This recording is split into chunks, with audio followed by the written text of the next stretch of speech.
Hey guys, thanks for watching. Thanks for listening. This is your host, Tom Sorry from On the Hot Podcast. Today, this will be episode 83 for you guys today. This will be the first episode of On the Hot Podcast in the calendar year of 2023. Of course, it's going to be coming on all four of our platforms, our Instagram account, our Facebook account, our YouTube account, and our Apple Podcast account.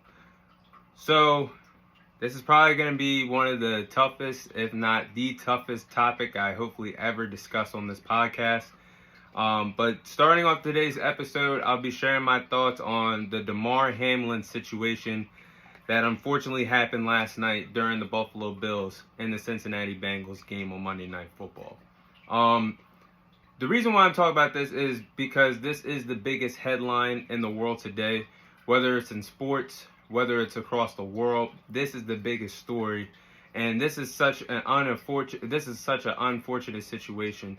My prayers go to Damar Hamlin to pull through this, his family, his loved ones, the Bills organization. That is their brother in arms that they go out on the field and compete with each and every single time they step on the football field. Their family, just like his family, just like his loved ones are.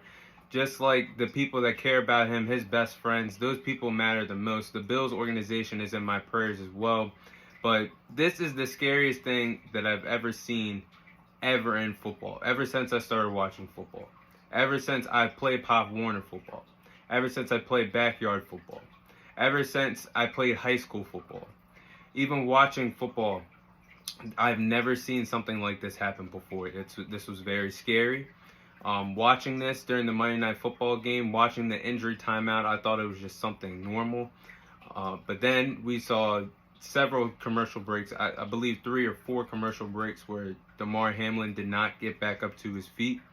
The ambulance working on him for a good 9 to 10 minutes. They had to restore his heart on the field. That's something very serious. This was like something that was tragic that transpired on Monday Night Football last night. I can only imagine what the fans in Cincinnati were going through. I can only imagine what the Bills sideline was going through. This was something very deep, even as an NFL fan watching. I watched the whole thing from the game ending, which I will talk about in a few moments. I watched the coverage last night. I couldn't believe my eyes that ESPN reporters were out there reporting something like this in front of a hospital, like I was watching the news. This was something unbelievable, something unbearable, something hard to watch and listen to.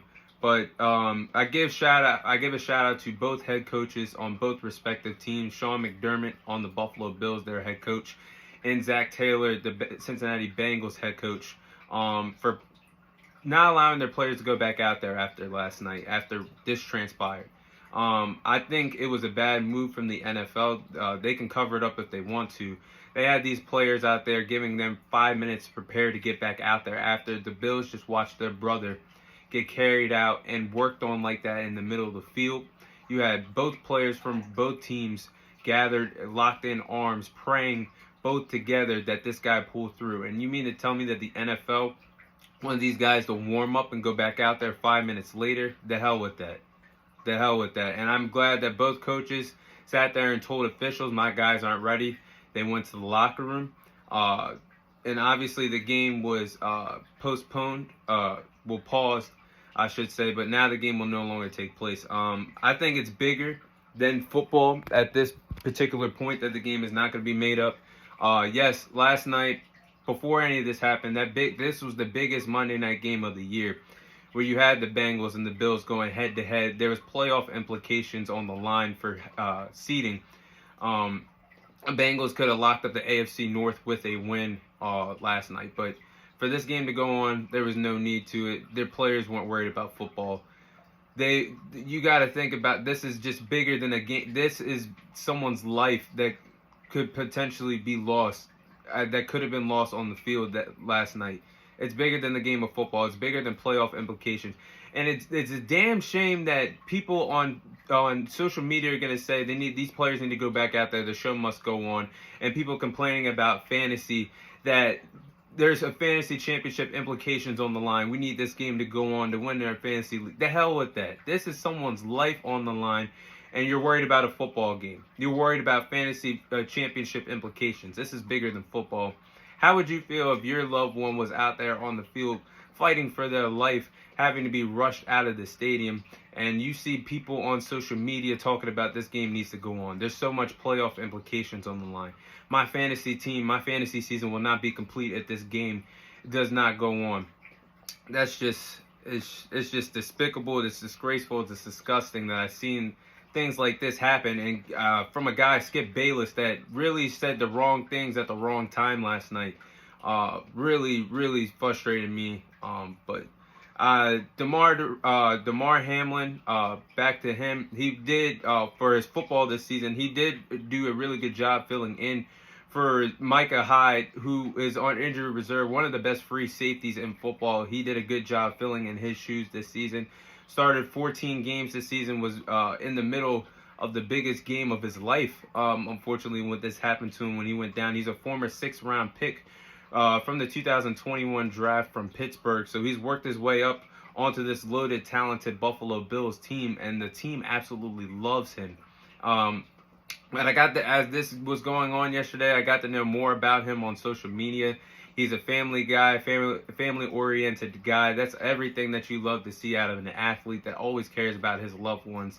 I've seen videos of him always hugging his mother and his loved ones before he goes out on that football field. You gotta love a guy like that. I love those characteristics from any athlete, any person, any human being on this planet. He had a toy drive that he started not too long ago, wanted to give back to the community. Now the toy drive currently sits at over $5 million as I speak on this podcast, recording this episode today. So that's phenomenal that the NFL has reached out to him. The whole entire league is showing their support for him. This guy, everybody's rooting for him. This would be the best story in the NFL this season if he pulls through this. I'm wishing nothing for the best for him. My prayers are with him, his family, his loved ones, the Bills organization. Hopefully this guy pulls through. This will be no doubt the biggest story in the NFL season. This guy makes it through. But that's all my thoughts on the Damar Hamlin situation. And I'll get into the rest of the episode.